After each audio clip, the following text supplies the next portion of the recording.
Tonight I'm offering a unity agenda for the nation. 4 big things we can do together, in my view. First, beat the opioid epidemic. There's so much we can do. Increase funding for prevention, treatment, harm reduction, and recovery. Get rid of outdated rules and stop doctors from prescribing treatments. Stop the flow of illicit drugs by working with state and local law enforcement to go after the traffickers. And if you're suffering from addiction, you should know you're not alone. I believe in recovery, and I celebrate the 23 million Americans in recovery. Second, let's take on mental health, especially among our children whose lives and education have been turned upside down. The American Rescue Plan gave schools money to hire teachers and help students make up for lost learning. I urge every parent to make sure your school does just that. They have the money. We can all play a part. Sign up to be a tutor or a mentor. Children were also struggling before the pandemic: bullying, violence, trauma, and the harms of social media.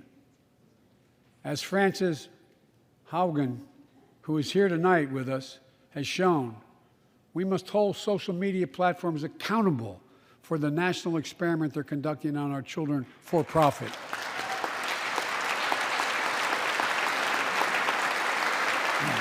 Folks, thank you. Thank you for the courage you showed. It's time to strengthen privacy protections, ban targeted advertising to children, demand tech companies stop collecting personal data on our children, and let's get all Americans the mental health services they need. More people can turn for help and full parity between physical and mental health care if we treat it that way in our insurance. Look,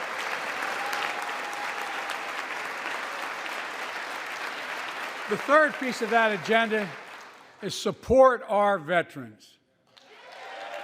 Veterans are the backbone and the spine of this country. They're the best of us.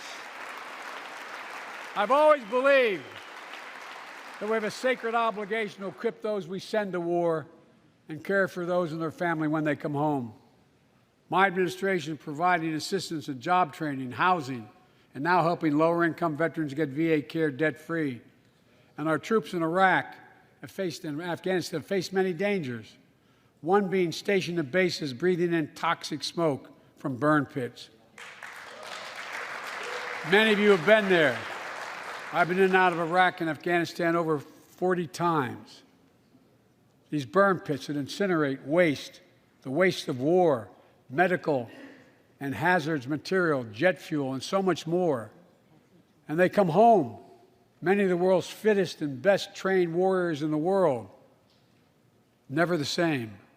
Headaches, numbness, dizziness, a cancer that would put them in a flag-draped coffin. I know. One of those soldiers was my son, Major Bo Biden. I don't know for sure if the burn pit that he lived near, that his hooch was near in Iraq and earlier than that in Kosovo, is the cause of his brain cancer, the disease of so many other troops. But I am committed to find out everything we can, committed to military families like Danielle Robinson from Ohio, the widow of Sergeant First Class Heath Robinson. He was born a soldier, Army National Guard, combat medic in Kosovo and Iraq, stationed near Baghdad, just yards from burn pits the size of football fields. Danielle is here with us tonight.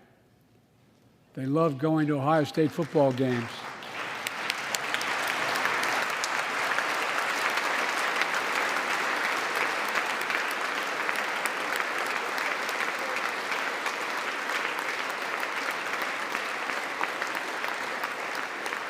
And he loved building Legos with their daughter. But cancer from prolonged exposure to burn pits ravaged Heath's lungs and body. Danielle says Heath was a fighter to the very end. He didn't know how to stop fighting, and neither did she. Through her pain, she found purpose to demand that we do better. Tonight, Danielle, we are going to do better. The VA is pioneering new ways of linking toxic exposure to disease, already helping more veterans get benefits. And tonight, I'm announcing we're expanding eligibility to veterans suffering from 9 respiratory cancers. I'm also calling on Congress to pass a law to make sure veterans devastated by toxic exposure in Iraq and Afghanistan finally get the benefits and the comprehensive health care they deserve.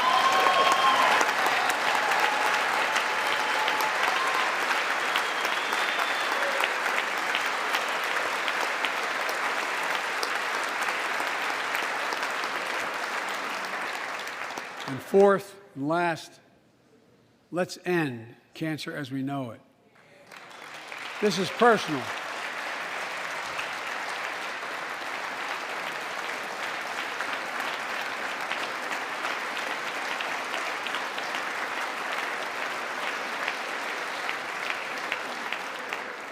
This is personal to me and to Jill and to Kamala and so many of you. So many of you have lost someone you love. Husband, wife, son, daughter, mom, dad. Cancer is the #2 cause of death in America, second only to heart disease. Last month, I announced the plan to supercharge the cancer moonshot that President Obama asked me to lead 6 years ago. Our goal is to cut cancer death rates by at least 50% over the next 25 years, and I think we can do better than that.